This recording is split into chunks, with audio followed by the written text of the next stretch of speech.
Bienvenidos una vez más a este espacio de El Bolígrafo Rojo.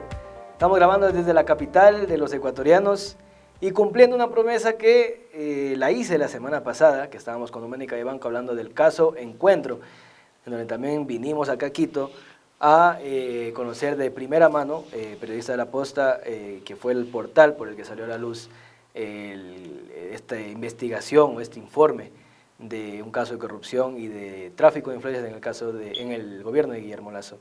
Y al final de ese programa yo dije que íbamos a estar aquí, que íbamos a tener en el Bolígrafo Rojo al ufólogo Jaime Rodríguez, una persona muy conocida por todos los ecuatorianos e incluso internacionalmente en muchos países que lo quieren incluso más que aquí los propios ecuatorianos. Siempre dice, o el dicho dice, uno no es profeta en su propia tierra, pero queremos que, y mucha gente de Ecuador lo conoce, incluso un amigo que me dijo cuando yo anuncié esto, me dijo, oye, tienes que llevarme ese día. Pero este pana me quedó mal, entonces por eso no lo traje el otro día. Entonces, bueno, por castigo no lo pude traer a conocerlo. Antes de iniciar con la entrevista, tengo que mencionar, como siempre, a quienes permiten que yo me vista elegante y atractivo y apuesto para mis televidentes, Camisería Inglesa, hoy me ha obsequiado una camisa azul, pantalón caqui y por supuesto también a Payless. Payless, ya cuando se abra la toma van a ver la cámara 2, zapatos súper elegantes gracias a Payless, están ubicados en la 29 de mayo y Tulcán, y Camisería Inglesa está ubicado en la avenida Río Lelia, diagonal al Hospital de Elías, en la calle de Río Lelia y Albací. Prendas para varón, camisas, pantalón, corbatas, y en Payless los mejores zapatos y las mejores promociones para que luzcas de la mejor manera. Sin más, porque no quiero perder el tiempo en la introducción, sino ir rápido a los temas, que son muchos los que se puede hablar con el personaje con el que está aquí conmigo a mi izquierda. Yo creo que uno debería vivir con él y aún así no entenderíamos todos los temas de los que él nos puede contar. Entonces quiero aprovechar en este tiempo, en esta hora que tenemos, para aprovechar al máximo los conocimientos de este personaje conocido a nivel nacional e internacional como es el ufólogo Jaime Rodríguez. Un gusto, don Jaime, tenerlo aquí en el Bolígrafo Rojo. Gracias, muy amable. Gracias por la invitación, Fabio. Gracias. A ver, cuando habíamos pactado la entrevista, usted me hablaba que quería tratar un tema de la diplomacia extraterrestre y que, por cierto, aquí tengo un libro que me ha venido a regalar don Jaime, que lo voy a leer hoy en la noche. Ya me siento antes de dormir, yo siempre me gusta leer antes de dormir, entonces voy a empezar a leer este libro. Les voy a sacar pica a mis televidentes. Miren, un libro autografiado por el ufólogo Jaime Rodríguez. Qué lindo gesto, listo. Muchas gracias. Bueno. Pero antes de empezar con estos temas y que empecemos a desarrollar dónde empieza todo esto y qué son los extraterrestres, los ovnis, todo esto. ¿Cuándo fue? O sea, a ver, Jaime Rodríguez era una persona como los que estamos aquí, una persona común, natural, seguramente muy escéptico de estos temas, a lo mejor no creía. Pero ¿cuándo fue que usted dijo, aquí hay algo raro? ¿Y cómo es que por qué usted se mete de lleno en este tema de la investigación y programa de televisión y dar a conocer la evidencia ovni, que era el primer programa que me acuerdo que hasta en Saracay TV salía hace muchos años? ¿Cuál fue su primer contacto con la vida extraterrestre? ¿Y qué fue lo que le hizo cambiar el chip de que antes haber sido un incrédulo? Claro.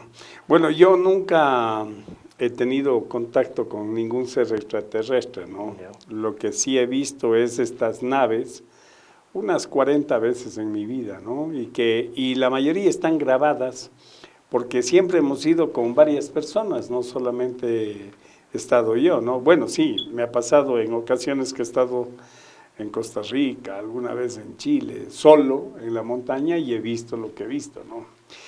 Pero ¿cuándo empezó? ¿Cuándo fue la primera vez? Yo no llego a este tema por la espectacularidad de los ovnis, no. Yo siempre fui un espíritu inquieto, siempre. Entonces, cuando yo tenía 9 años, sentado en el balcón de mi casa, ahí en Cuenca, yo veía al frente cómo unos niños se debatían en la miseria, eran hijos de un vulcanizador. Entonces ellos a veces tenían para comer, a veces no, vivían, bueno, en una situación muy precaria, crítica, ¿no? Y claro, Mientras mis primos nacían con excesos de cuidado en Quito, aquí en Quito, la abuela se iba a Miami a traerles la ropa. Entonces yo decía, ¿cómo le hace Dios para poner? Porque se hablaba mucho de Dios en casa, ya que mi abuela era muy, muy católica. Ella construyó todos los altares que habían en la iglesia de San Blas. Sus amistades eran con los curas y todo esto. Entonces yo pensaba mucho en Dios. Decía, ¿cómo le hace Dios para poner a esos niños en esas circunstancias de vida y a mis primos en otras circunstancias? ¿No? Claro, no lo decía exactamente con estas palabras, pero ya puede imaginarse un niño de 9 años, ¿no? Yo le decía a mi abuelita, ¿cómo es esto? Porque si Dios es tan bueno como tú me has dicho, esto debe tener alguna explicación. Y ella me decía, sí, Jaimecito, dice, yo te voy a llevar a la iglesia para que hables con el padre Sarmiento y él te explique, pues, ¿no?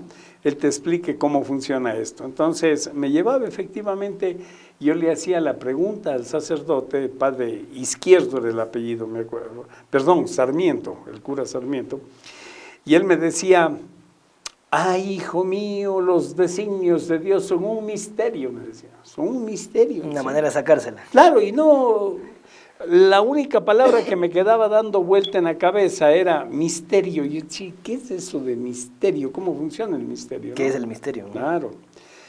Claro, hay personas jóvenes como usted, al menos, que no van a entender el contexto de esto porque le estoy hablando hace 60 años, y hace 60 años la vida era completamente diferente, ¿no? Lo que decía un adulto, eso quedaba y uno no podía ni siquiera replicar, ¿no? ¿Pero usted cree en Dios? ¿Usted es creyente de Dios? Yo creo en Dios firmemente. La diferencia que tengo con algunas personas es la imagen de Dios, la imagen que tengo en mi mente de Dios. Ahí está la diferencia. Dicen que de Dios no hay que hacerse imagen, dice la Biblia. Lo que sucede es que como yo soy ufólogo, nosotros estudiamos el cosmos y cuando nos damos cuenta de la grandeza del trabajo de Dios, lo que hacemos es agrandar la imagen de Dios en nuestra mente. ¿Comprende? O sea, de hecho, anatómicamente no estamos diseñados para entender la grandeza del trabajo de Dios. Apenas podemos arañar algo del sistema solar y hemos mandado ojos electrónicos por ahí, como el James Webb, el Hubble, qué sé yo, pero no podemos entender muchas cosas. O sea, si estando aquí ni siquiera terminamos de entender qué es el tiempo, qué es la gravedad, o sea, generamos hipótesis, hacemos relaciones, pero no entendemos, ¿no? Entonces, hay muchas cosas que dentro de los conceptos que se han establecido, pues han quedado marcadas como un tabú. Y este tema de los ovnis ha sido siempre un tabú. Pero yo empecé a investigar porque quería saber cuál era ese misterio. Entonces empecé a rebuscar en libros que habían en esa época, libros muy interesantes, profundos, de hecho, Madame Blavatsky y todo esto, y bueno, y por ahí fui aterrizando con algunos escritos y empecé a atar cabos, y empecé a darme cuenta de cómo funcionaba la justicia divina. Empecé a encontrar explicación de cómo funciona la justicia divina. Así las cosas, pues entonces empecé a racionalizar muchas cosas, pero por cuenta propia. Mi padre era un industrial al que no le interesaban estos temas definitivamente. Él, pues tenía otro ritmo de vida, ¿no? Y a mí me interesaron mucho estas cosas y luego me seguía cuestionando. Por ejemplo, fíjese, yo vengo de una generación del palo. A nosotros nos criaron con palo, o sea, cualquier cosa era palo y palo, o sea, antes era así. Esto nos trajeron los españoles, pues, ¿no? Los españoles nos trajeron esto, de hecho, ellos decían, la letra con sangre entra, decían en el colegio. Mi padre y los padres de mis amigos nos llevaban a la escuela y nos dejaban ahí y le decían al cura, aquí le traigo a este niño, padrecito, pero darale nomás, darale. O sea, el mismo papá dejaba recomendando que le dé y el cura tenía en la puerta, en la parte de atrás, un fuete de caballo y con eso nos daban. Mi mamá también iba, yo era bien inquieto en el colegio. Claro. Y la inspectora cada rato llamaba a mi mamá, o el director en la escuela. Señora, mire, mi mamá, desde el inicio, desde tercera básica, cuando entraba al colegio, y cada año al profesor de cada curso le decía, yo lo autorizo a que le dé, jale las orejas, la patilla, lo que sea. Claro. Y si es que ya mismo no puede, ahí ya llámeme. Y los profesores decían, no puedo, la ley no me deja. No, ¿qué ley? Pero si yo le estoy diciendo, yo no lo voy a denunciar, vétale garrote nomás. Bueno, así fue. Entonces, pues, a raíz de una pizza que me metió mi taita, ¿no? Me dio una buena paliza, yo me rebelé y le dije, ¿y para eso me trajiste a este planeta? Pero ya grande entonces, ya no, 15 ya años. tenía 12 años, ya, sí. Le digo, ¿y para eso me trajiste a este planeta? Yo no te pedí venir. ¿Por qué estoy aquí? Le digo. O sea, yo soy producto de una aventura tuya con mi madre en una noche de luna llena y me trajiste aquí. Yo no te pedí venir. Pero usted a los 12 años ya sabía cómo se hacían los Claro, niños. yo reclamaba. No le digo que soy un espíritu inquieto. ¿Y cómo usted se enteró cómo se hacían? ¿A qué edad usted se enteró cómo se hacían los niños? ¿Cómo vienen los seres humanos al mundo? A los 12, 13 años, a los 13 años. No, 12 años, porque me acuerdo que el cura, cuando ya pasábamos de la escuela al colegio, porque la educación era completamente diferente a la de hoy, nosotros teníamos clase en la mañana y en la tarde. El colegio, nosotros íbamos al almuerzo, regresábamos y seguíamos en clase hasta las 5:30 de la tarde. No era que andaba de travieso con las compañeritas. No, era más colegio de hombres o de mujeres, antes, claro. ¿No? El mixto se empezó a aplicar luego, ¿no? Entonces, en esto, pues el cura Francisco, me acuerdo, nos explicó claramente, porque ya íbamos a pasar de la escuela al colegio, todo ese asunto de la fecundación y todo esto, ¿no? O sea, yo ya sabía esto, pero yo sabía que era hijo de mi papá y de mi mamá, entonces alguien tenía que reclamar, pues, ¿no? O sea, digo, bueno, reclama a su padre, ¿para qué me trajiste aquí? O sea, ¿qué me trajiste para él? No, yo no te pedí venir.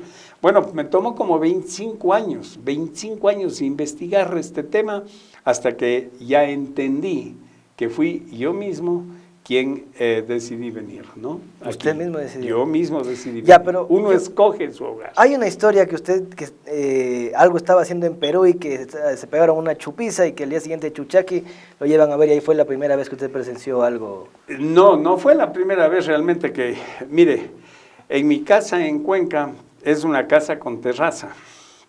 Las casas las hacían con terraza porque como es la sierra, entonces las viejas se empelotaban y tomaban el sol ahí. Tomar el sol era una buena costumbre en la sierra, ¿no? Entonces, nosotros nos acostábamos ahí con mi hermana en una estera y veíamos al cielo y veíamos pasar estos objetos, ¿no? Veíamos pasar estos bólidos. Le estoy hablando por 1960 y algo. ¿De día o de noche esto? De noche. Nosotros veíamos. Antes había mucho la costumbre de mirar al cielo. Ni televisión había en Cuenca. Claro, pues ahora vemos abajo pues, por estos aparatos. Antes no teníamos nada que ver. Y la gente quiere ver ovnis, si no, mira. Bueno. Entonces el tema es que me hacía esas preguntas, le pregunté eso a mi madre, y hice todo este proceso de investigación que está en este capítulo que le he traído, que se llama El Propósito, ¿no? Entonces, así fue como yo fui entrando en esto, y resulta que toda la información que caía en mis manos, yo le hacía el seguimiento para ver de dónde salió esta información.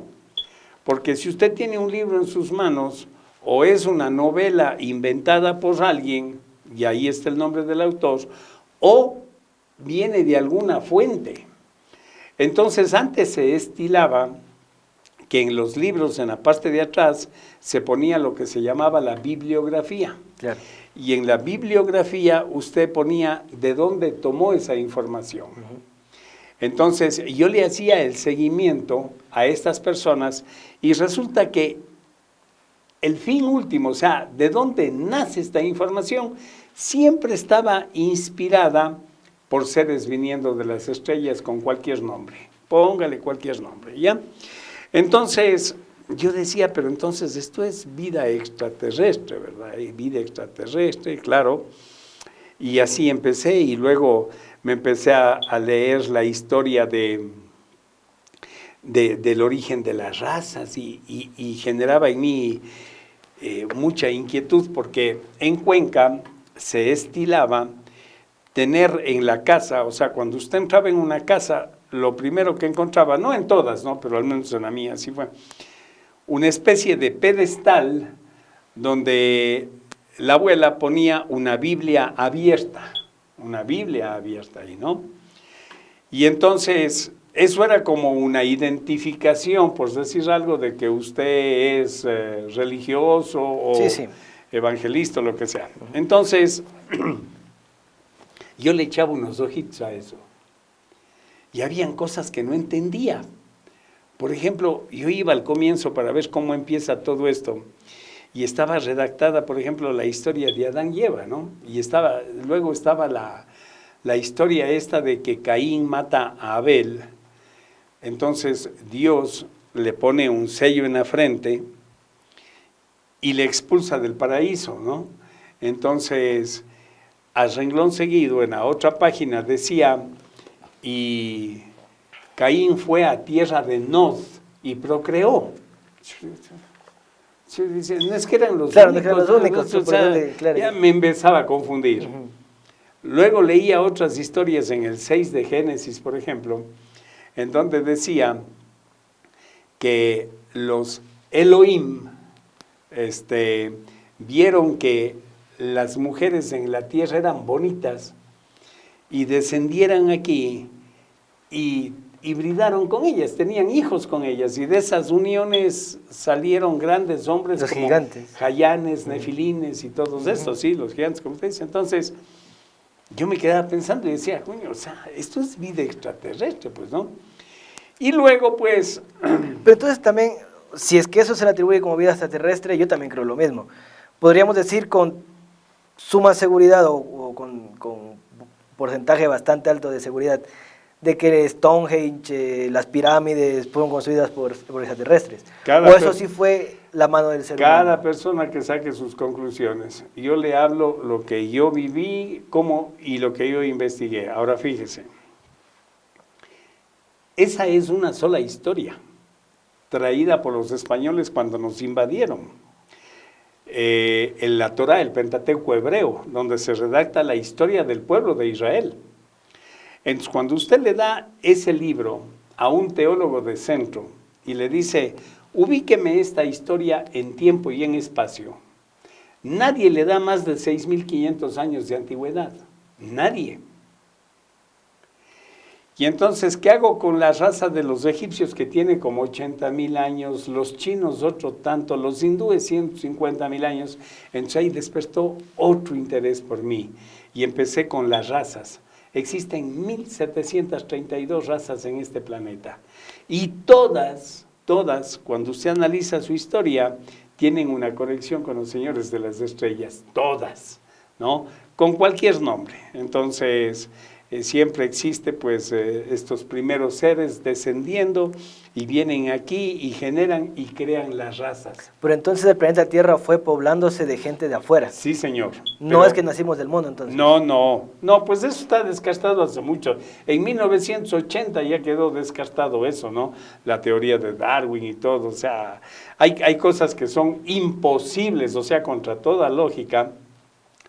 Yo hice un tratado con este doctor Vigi, ¿no? Bueno, en 1973 Francis Crick desglosa el genoma humano y eso fue un boom porque imagínense cuánta gente tuvo que darse cuenta de que a quien le habían dicho papá no era su papá, ¿no? Ya se imagina.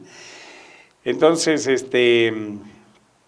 ahí salieron a relucir 3 elementos que son fulminantes para la teoría de la evolución de Darwin, de la evolución de las especies de Darwin, ¿no? Uno es el flagelo bacteriano, otro es la condicionalidad irreductible y el tercero es el FOXP2, ¿no? Que es un gen que no tiene absolutamente ningún ser en este planeta, solo el ser humano. FOXP2 es aquel gen que permite coordinar sus pensamientos con las glándulas gluturales para que hable. ¿Ya?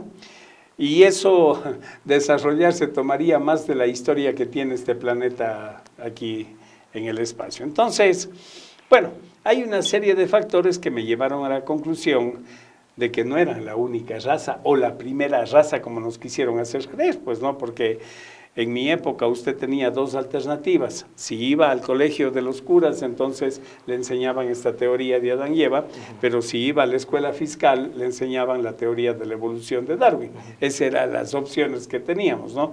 Hoy en día, pues ya esto ha evolucionado muchísimo y todo esto tiene una historia. Entonces, ahí me di cuenta del origen de las razas. Todas, remarco la palabra, todas, viniendo del espacio exterior. Y eso también tiene un origen y un propósito que, bueno, ahora lo entendemos. Vamos a dejar la conclusión de esto en el siguiente corte comercial bloque, porque vamos a ir a la pausa comercial. Ya me están anunciando que tenemos que ir a la pausa. Entonces, al regresar, vamos a hablar de esto. Entonces ya, los seres humanos, o no los seres humanos, serían estas razas, empiezan a llegar aquí, pero ¿cómo llegaron? ¿Los botaron, los dejaron en una nave, o llegaron en el meteorito que destruyó a los dinosaurios? Nos va a ir explicando esto más adelante. Vamos a la pausa comercial y regresamos.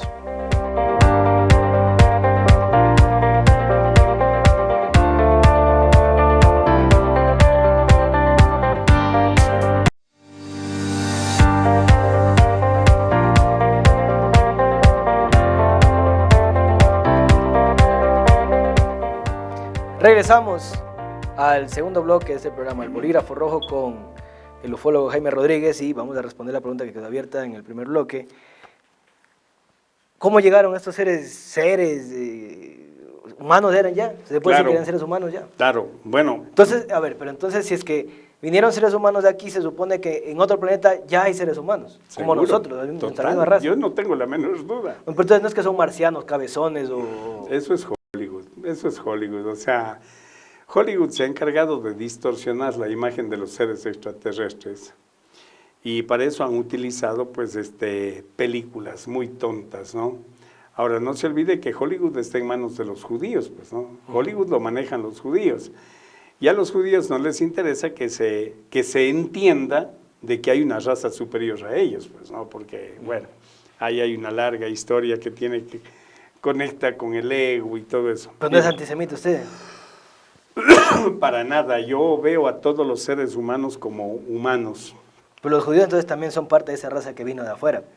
Claro, todos. Yo escribí un libro, hace 35 años escribí un libro que se llama Israel, otra creación de los extraterrestres, ¿no? Y fíjese usted, escribí hace 35, casi 40 años ese libro y nadie hasta ahora me ha llamado a decir, Jaime, en este libro, en la página 15, por ejemplo, tienes una equivocación. Nadie, nunca, ¿comprende? Mire, esto es interesante porque yo creo que en algún momento alguien se hace esta pregunta y dice, bueno, ¿y de dónde salieron los chinos, los negros, los árabes, o sea, los judíos? O sea, cada razas que incluso en el concepto son diferentes, ¿no? Pero y esto no se hace porque, yo me imagino que los negros se hicieron negros por la adaptación del ser humano a los solazos que viven en el Sahara, o los árabes se adaptaron la barba porque tienen que ahorrar el líquido, el sudor. Los blancos son blancos porque viven en Suecia y hace frío. Está bien, ¿no? Si usted cree eso, está perfecto. Pero yo le puedo contar una historia real. Y le digo real porque esa historia está escrita en 22,000 placas de arcilla de la cultura sumeria. Está escrita en cuneiforme, claro, ¿no? Y ahí está la historia de la raza sumeria. Y ahí usted va a ver estos seres veniendo de Sirio, porque se identifican claramente, y agarran al proto-homínido, al Simius restus, agarran y lo traquetean genéticamente, y ahí crean la raza negra. La construyen aquí en este planeta. Entonces la raza negra es la única que no, la que sí fue hecha aquí. Exactamente, esa es mi conclusión. Sería la única originaria de este planeta. Y ya ve usted cómo la hemos tratado, ¿no? La hemos maltratado, digamos. Usted coge a un ser de raza negra y lo pone en cualquier parte del planeta y funciona perfectamente. La raza negra es una raza espectacular, hecha para este planeta, ¿no? Ya, ¿y cómo usted sabe todo esto? Bueno, hubo un gran arqueólogo que le dedicó más de 40 años a la investigación de esta cultura sumeria. Más de 40 años, ¿no? Le dedicó a la investigación de la cultura sumeria. Él se llama Zecharia Sitchin. Zecharia Sitchin. Y escribió 2 libros. El uno se llama Escalera al Cielo y el otro se llama Planeta 12. Mire, todos los libros que yo voy a hablar aquí en su programa los puede descargar gratuitamente de nuestra página. Gratuitamente. Todos los libros que yo estoy mencionando, incluyendo los 7 que yo he escrito, los pueden descargar de esta página, ¿no? ¿Cuál es la página para que...? Navegantesdelcosmos.ec. Ahí van a la biblioteca y descarguen, ahí tengo 600 libros que tienen que ver con todos estos ¿Y todos esos temas. libros usted se los ha leído? A ver, yo me habré leído unos 400 tal vez, pero el resto los he puesto ahí porque los he hojeado y me parece interesante. Llega un momento en que uno ya agarra un libro, ve la tónica del libro, lee al comienzo, por el centro y al final, ya sabe de qué se trata, ¿no? O sea, y a la final hay muchos libros que dicen lo mismo con diferentes palabras. Claro. Eso es todo. Así es que unos 400 sí me habré leído, ¿no? Eso sí. Pero estos de Zecharia Sitchin me los leí completitos, ¿no? Ya. Bueno, entonces, y tuve la oportunidad de conocerlo en Nueva York también. Zecharia Sitchin es judío. Ah, ya. Judío. Bueno, entonces, ahí usted ve, ¿y sabe de qué tiempo estamos hablando? 460,000 años. Que llegaron estas razas de aquí. Uh-huh. O sea, yo le doy estas fechas, es para que más o menos en su mente usted empiece a darse cuenta cuántos años tiene la raza humana sobre este planeta, ¿no? Que son muchísimos, lógicamente. Y nuestra mente a veces no avanza a aquilatar esto, no. Yo solamente le hablo de 100, de 200 años atrás y ya usted se pierde. Pregúntele a su padre sobre su abuelo y a su abuelo sobre su bisabuelo y ya por ahí se pierde. Y le van a decir de su bisabuelo, bueno, aquí en este lugar donde estamos grabando, le aseguro que hace 200 años esto era pampa, era una montaña, aquí no había nada. ¿Ya? Entonces, peor cuando vamos a 1000 años. O sea, nuestra mente no da, ¿no? Se han hecho experimentos sociales para ver ese desequilibrio que sufre el ser humano cuando le impacta esto, y se ha agarrado gente que está en un pueblito abandonado por allá y lo agarran y lo llevan a Europa y lo ponen en el centro de Frankfurt y lo suben en un ascensor y tal. El tipo piensa que está en otro planeta. O sea, hay diferencias en los conceptos y en el entendimiento de la vida, ¿no? Por la herencia cultural que tenemos. Entonces, me interesó lo de las razas. Y como yo tenía los hobbies que he tenido ha sido coleccionar enciclopedias. Antes se coleccionaba enciclopedias. Y entonces yo tengo una enciclopedia de las razas humanas, del origen de las razas humanas. Escrito por Zecharia. No. Esto lo hizo el Instituto Gallag en España en el año 85, entiendo, que fue la última vez que congregaron como a 200 antropólogos y fueron generando el texto de raza por raza. También está en la biblioteca, pueden descargarse. Es Las razas humanas se llama, ¿no? Está la enciclopedia completa. Esos libros ya no hay hoy en día, ya ni siquiera los hacen. Mi nieto me dice el otro día, no, abuelo, porque si no está en internet no existe, me dijo. Esa es la mentalidad que tienen los niños ahora. Yo lo llevé a Wambra y lo metí ahí en un cuarto donde tengo un montón de libros y le digo, a ver, escógeme cualquiera de esos libros, a ver, sácame. Andaba presumiendo una laptop que le había regalado su madre. Búscame este libro. No encontró. ¿Viste? No dices que si no está en internet, no existe. Y ese es un problema que tengo, que a veces me da pena, la verdad me da pena con las nuevas generaciones, ¿no? Porque ellos tienen toda su mente enfocada solo en este asunto del internet. Y el internet lo que hace es distorsionar la realidad de muchísimas cosas, pero de muchísimas cosas. Ya le puedo contar muchas de ellas, ¿no? Y a mí me asusta esto de la inteligencia artificial, pero es otro tema. Entonces, no es que yo investigué las 1732 razas, pero con más de 30 que les eché el ojo, ya, listo. Por ejemplo, me fui aquí al oriente, por allá hasta donde pude avanzar, donde están los coangos, pero más allá están los tagaeri, los taromenani, ¿no? O sea, gente que no quiere saber nada del humano, del civilizado, como le llaman, ¿no? No quiere saber nada. Pero usted le pregunta a ellos de dónde salieron. Y ellos le van a decir, somos hijos de la selva. Coño, pero ¿quién les puso aquí? Somos hijos de la selva. Entonces, claro, ahí yo empato con historias de militares que me han contado cuando los tiran en medio de la selva para hacer el curso de supervivencia. Y hay unas historias fabulosas, fabulosas que, claro, a la gente le suena a fantasía, ¿no? No importa, pero hay historias fabulosas. Por ejemplo, ¿cuál? ¿De algún militar? A ver, por ejemplo, un militar, se llamaba Héctor, ¿no? Los cogen en un helicóptero y los llevan a 10, allá, pues el Tiputini, y los botan ahí. Y solo les dan un cuchillo y una brújula, nada más. Y entonces le explican la dirección de la brújula, que tiene que ir siempre al norte, por ejemplo. Si tienen la brújula siempre al norte, van a llegar al campamento o al destacamento militar, ¿no? Se demoran como 10 días.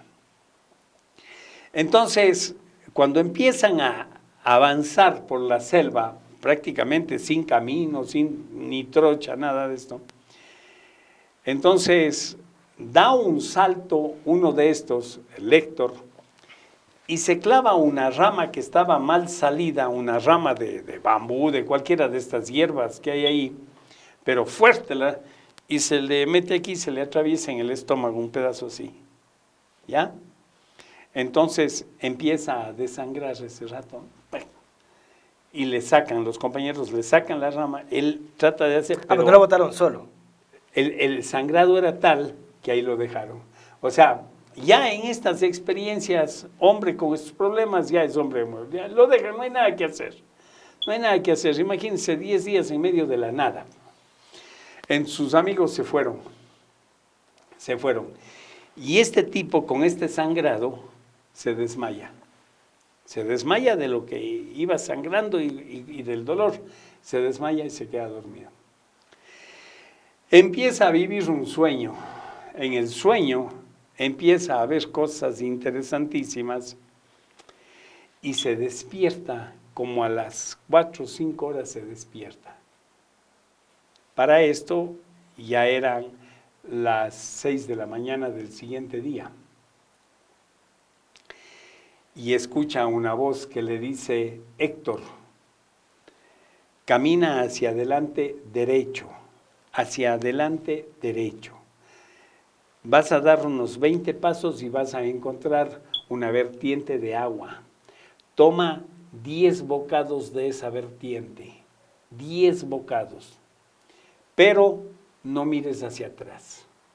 No mires hacia atrás, para nada, no mires hacia atrás. Y efectivamente, Héctor hace eso y se había olvidado que tenía esta. Y cuando está tomando los bocados de agua, se acuerda de su herida. Y dice, estaba suturada. Pero perfecta, o sea, ni se notaba. ¿Quién le curó? ¿Quién era el ser que le hablaba? ¿Quién?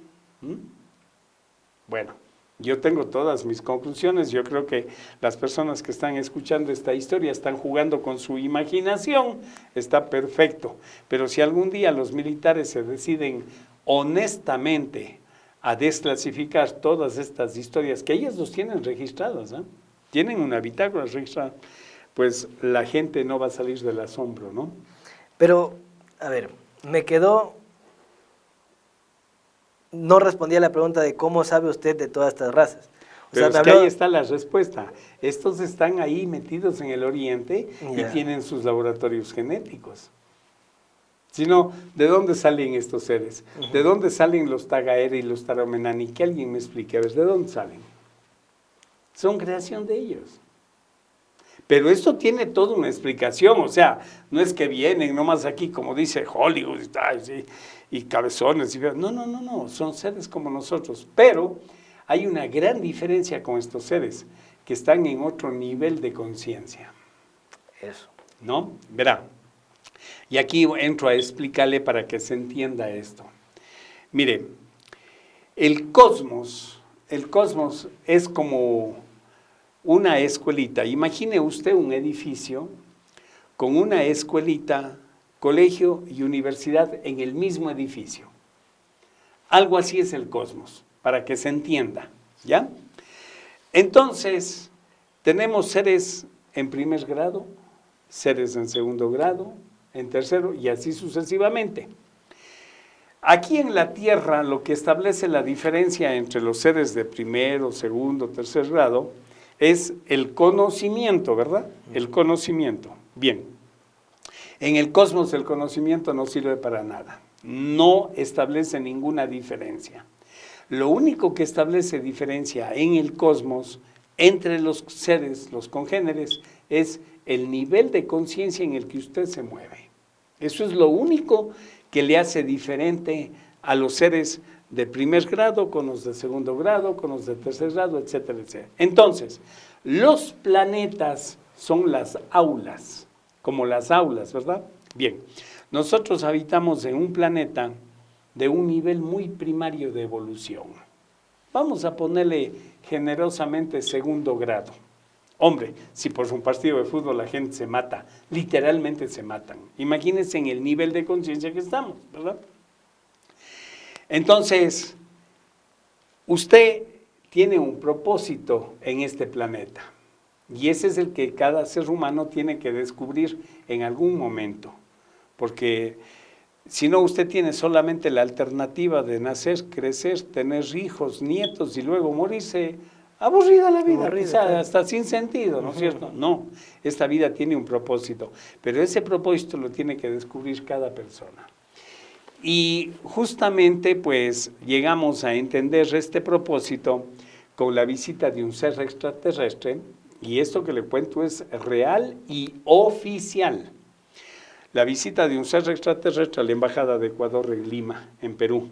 El comandante Banjú se identificó como el comandante Banjú. Él se identificó como el comandante Banjú. Pero aquí, con permiso, déjeme mostrarle, porque Hollywood nos muestra a estos seres como seres monstruosos. Miren ustedes el identikit de Banjú. No sé si estoy bien con la cámara, si ahí se lo ve. Este es el identikit de Banjú. Dígame usted qué de monstruo tiene este ser. Parece elfo. Todo lo contrario, es medio parecido a la silueta que les gusta a las chiquillas, ¿no? Así todo esbelto. Como Jesús, como lo pintan los católicos. Bueno, este ser estuvo durante 6 meses interactuando con los diplomáticos ecuatorianos, con el doctor Alberto Luna Tobar, Alfredo Luna Tobar, que era el embajador, con Jorge Dávila González, que era el cónsul, y con Alberto Ávila Machuca, que era el agregado de la Fuerza Aérea. Durante 6 meses les respondió absolutamente todas las preguntas. Y entre esas preguntas está algo de esto. Cuando nosotros nos empapamos de esto y logramos hacer público este caso, cuando se nos permite tener una comisión oficial en el Ministerio de la Defensa. Nosotros pasamos desde 1983 hasta el 2005 golpeándole la puerta al Ministerio de la Defensa, diciéndoles a los militares, señores, este tema algún día tiene que pasar de lo especulativo a lo oficial, algún día. Ya hoy día 17 países los reconocen. Entonces, algún día usted, es mejor que ya tomen cartas en el asunto. No puede ser aquí, en Ecuador, muchas personas ven estos objetos en el cielo, los videograban, los fotografían, menos la Fuerza Aérea, o sea, todo el mundo lo ve menos la Fuerza Aérea. Si la Fuerza Aérea tiene este propósito, pues el de precautelar. Entonces sí los tienen fotografiados, pero tienen clasificado eso. Sí, pero ¿por qué?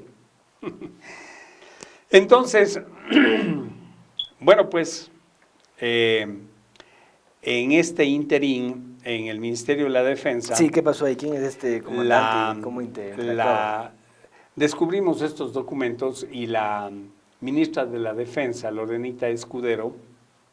¿Descubren qué son esos documentos? ¿A qué se refiere con estos documentos?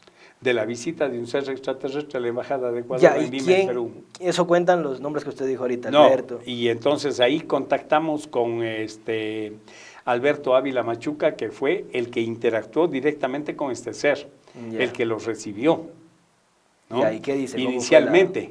Tal es así que cuando viene y toca el timbre y él abre la puerta y le dice, deseo hablar con el señor embajador Alfredo Luna Tobar, le dice, ¿de parte de quién le anuncio? Dice, anúnciale de parte del comandante Banjú.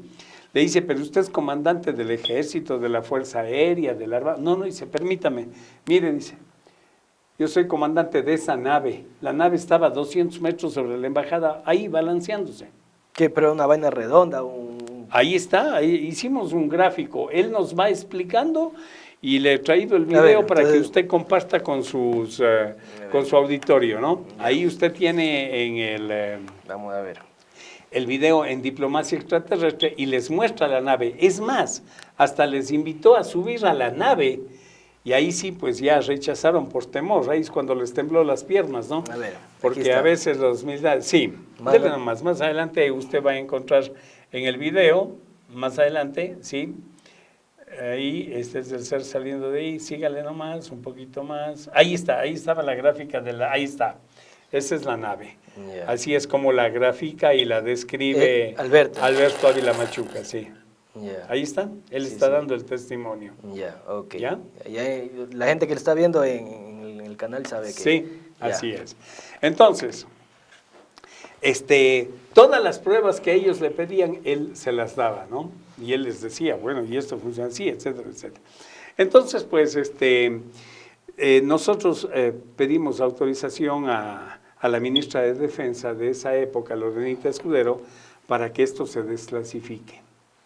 Entonces ahí se hizo una reunión en el COSENA, en el Consejo de Seguridad Nacional, con el presidente, el vicepresidente, la ministra de Defensa, el comandante de la Fuerza Aérea, el comandante del Ejército, el comandante de la Armada, y se ordenó, el presidente Rafael Correa ordenó que se desclasifique esta información.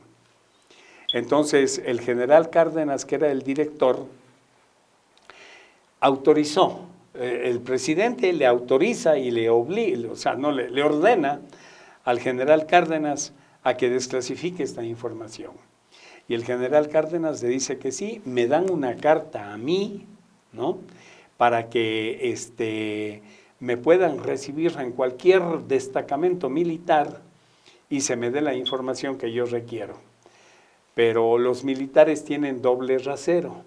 Una cosa es lo que ellos le dicen a la prensa, una cosa es lo que... Pero otra cosa es puertas adentro. Puertas adentro, ellos mandan sus memorándums internos y dicen, y a Rodríguez nada. ¿Ok? Entonces, por un lado, se autoriza y me dan una carta. Yo escribí un libro en esa época, lo he traído aquí y también se lo voy a obsequiar. Muchas gracias. Este libro... a raíz de todas estas investigaciones que hicimos para llegar a determinar la verdad, porque ya se puede imaginar, yo soy el primero que quiere saber la verdad y por qué se oculta la información. A este libro le puse Hombre Pensante, Hombre Peligroso, ¿no? Y aquí usted tiene la copia de todos los documentos que nos dieron en el Ministerio de la Defensa, la copia... los pilotos, etcétera, toda la historia de la investigación que hemos hecho, ¿no? Este libro también se lo pueden descargar de la biblioteca gratuitamente, ¿no? Se llama Hombre Pensante, Hombre Peligroso. ¿Por qué? Porque mi conclusión es esa. La conclusión es que si los militares logran desclasificar toda esta información, la gente va a pensar y pensar mucho. Y eso es lo que no les interesa. Y yo les he dicho a los militares, pero algún día esto tiene que saberse. Me dice, bueno, dice, yo ya no estaré aquí, me decía él, este general. Y le decía, pero alguien va a tener que desclasificar. Sí, dice, pero les diremos por último que no estaban preparados para recibir esta información. Esa es la explicación, o sea, pero todo lo que yo le estoy diciendo tiene un asidero. Yo nunca he hablado de algún caso que no pueda demostrar o certificar, siempre lo hemos hecho con base, con fundamento. Algo que veo aquí en el libro es algo interesante. Y ¿usted cree en las coincidencias? No, eso no existe, no existe, ni la suerte tampoco. Uno de los temas que no tenía aquí en mis escritos, ¿Ya? Y que lo venía pensando y me había olvidado, y ahorita abro esto y me acuerdo. Ajá. Y se le iba a preguntar. Sí. El terremoto de Haití, el terremoto de Pedernales del 2016, sí. Dicen que fueron producidos, creados por esta estación ARP que están... Sí. Háblenos un poquito de eso y luego regresamos al tema en que estamos. Sí. Bueno, yo he hecho unos... ¿Qué es primero esta estación ARP? HARP, ya le explico. Yo he hecho unos 7 documentales en Estados Unidos y nunca he tenido problemas. Yo he hecho Área 51, he hecho Roswell, he hecho varios casos, ¿no? Y nunca tuve problemas. Pero el rato que fui a HARP a hacer un documental de HARP, me bajaron del avión y me sellaron el pasaporte. O sea, como que les toqué una tecla a los gringos, ¿no? Esto es en Gacona, en Alaska. Ahí tienen 180 antenas. Y es una... Aquí tiene usted otra situación curiosa, miren, como no me dejaron hacer el documental, empecé a investigar, bueno, hay una historia larguísima, porque todas las cosas que yo le cuento tienen cientos de detalles que yo los he vivido, a mí nadie me ha contado, ¿no? O sea, yo los he vivido. Entonces, hay un lugar de Perú donde yo voy muy frecuentemente, se llama Huancayo, porque está a los pies del Huaytapallana, donde hay muchos avistamientos de ovnis, ¿no? El Huaytapallana a Huancayo es como el Chimborazo a Riobamba, más o menos, algo así. Entonces, yo regresaba al hotel y veo en la mesa central un periódico ecologista que se llama El Verde, y le veo a una persona parada en medio de las antenas de HARP. Y yo digo, ¿y este tipo qué hace ahí metido en HARP? Entonces empiezo a leer el subtítulo y dice, migrante regresa a los 10 años y encuentra colocadas 300 antenas en su propiedad. Y yo digo, ¿y dónde es esto? En Jicamarca, vámonos a Jicamarca. Entonces llegamos ahí a Jicamarca y efectivamente ya habían quitado las antenas porque ya se había hecho la bulla, porque este migrante había demandado a la NASA. Resulta que cuando fueron allá, este proyecto HARP está en Gacona y en Perth, en Australia, en los 2 polos del planeta. Entonces ellos necesitan... Una estación tiene full antenas, pero camufladamente, ¿qué se supone que hacen ahí? Antenas recalienta la ionosfera. Ya le voy a explicar, porque este contexto es importante para que la gente entienda lo que quiero decir. Entonces, necesitan un espejo que haga de rebote la señal de HARP en el centro del planeta. Entonces, los gringos vinieron aquí, medio intentaron hablar con Correa, pero ya Correa los había botado de la base de Manta, entonces no había una buena relación para poner el espejo HARP aquí.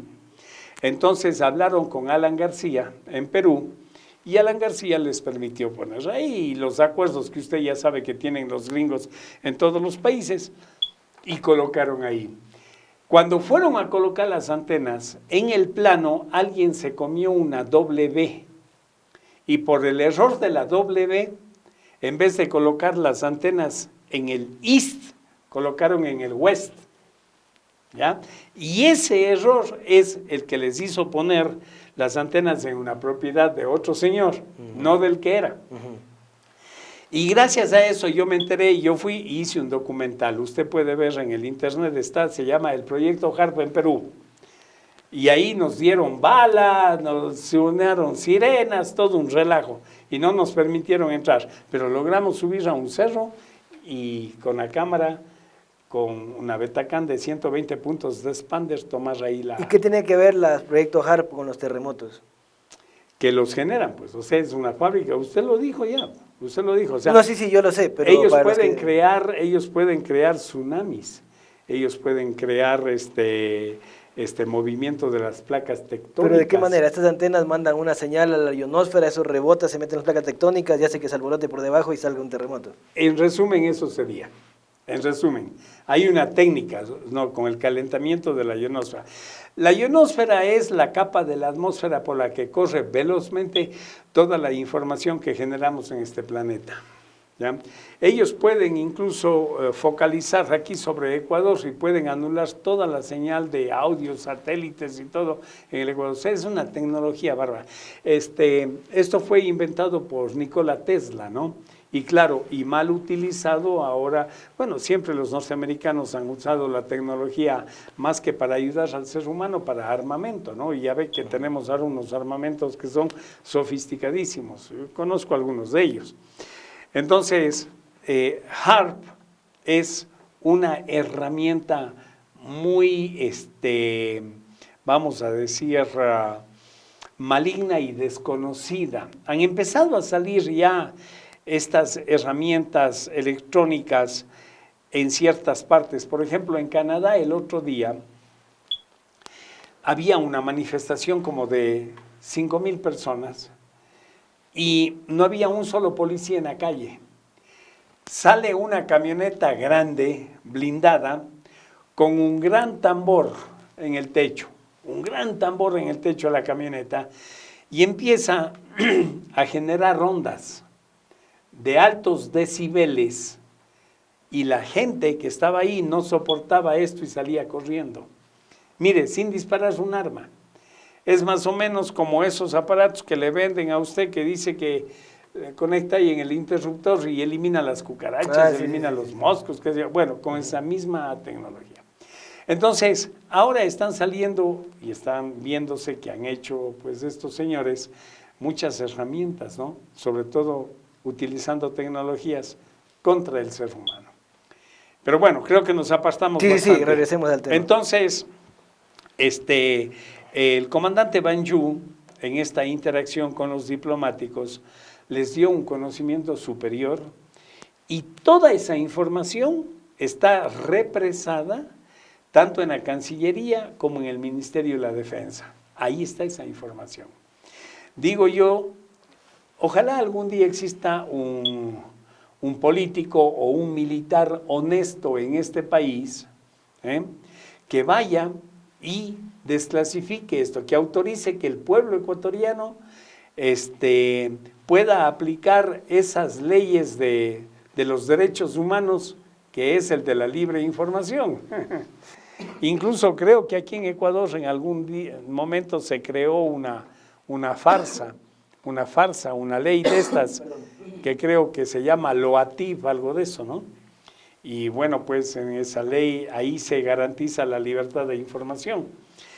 Así es que desde ese momento, pues los militares quedó descubierto que ellos son los arquitectos del encubrimiento de este tema en el Ecuador. Los militares no solo de Ecuador, sino de todo el mundo. De todas partes. Hay instructivos que ellos siguen, ¿no? Bueno, la CIA, la Central de la Ignorancia Americana, yo digo ignorancia porque de inteligente no he visto nada. O a lo mejor son muy inteligentes, pero lo que quieren es que la gente esté ignorante, sea ignorante. Por eso le puse ese nombre al libro. Exacto. Por eso le puse ese nombre al libro. Y ahí usted va a encontrar toda la documentación de todo lo que se hizo en CEIFO, ¿no?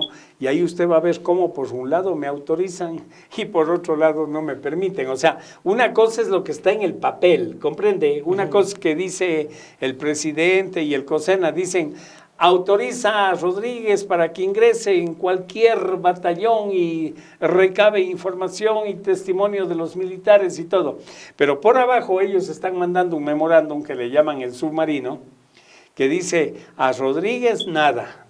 Pero ¿y qué tal si en cambio el presidente le dijo al militar, al general, al comandante, le dijo, oye, yo le voy a mandar esa vaina, decirle que sí, pero ustedes no le den chance, ustedes háganse los locos, díganle que no sé qué, pero para yo quedar bien como presidente le voy a mandar el texto y ustedes allá ven? Me gusta esa pregunta, pero le voy a explicar algo que me tocó vivir.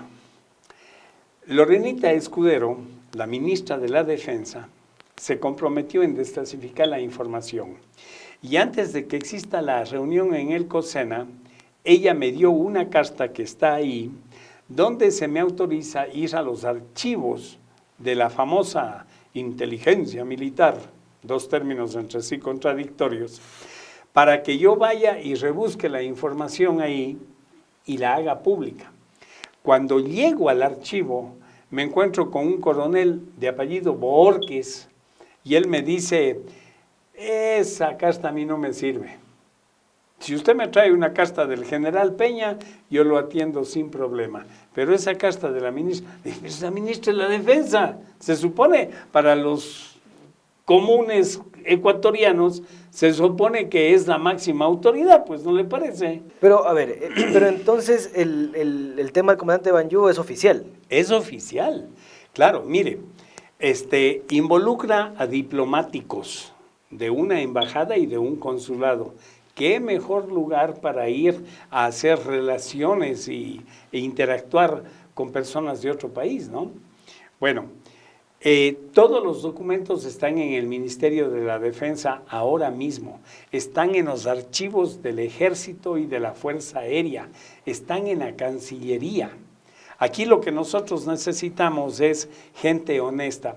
Usted no se ha puesto a pensar una cosa, ¿cómo es que yo voy a cumplir ahora en agosto 44 años luchando por este tema, por una sola verdad, Y los militares, a quienes les pagamos, porque nosotros pagamos a la Fuerza Aérea, nosotros pagamos impuestos para que exista la Fuerza Aérea. Y ellos que tienen el deber, la obligación de decirle a la comunidad ecuatoriana si esto es verdad o es mentira. ¿Por qué no pueden agarrar un micrófono y decir, a ver señores, el tema de las naves extraterrestres, los ovnis o como le quieran llamar, es falso, es mentira, pero que nos digan por qué? ¿Por qué? O que nos digan lo contrario, que nos digan que no, que sí es una realidad, pero que también nos digan por qué. O sea, yo creo que eso debemos demandar y exigir. Hombre, mire, si viviésemos en un país más coherente, realmente usted tendría que estar entrevistando aquí a un coronel de la FAE, a un comandante de la FAE, para que le hable del espacio aéreo, no a mí.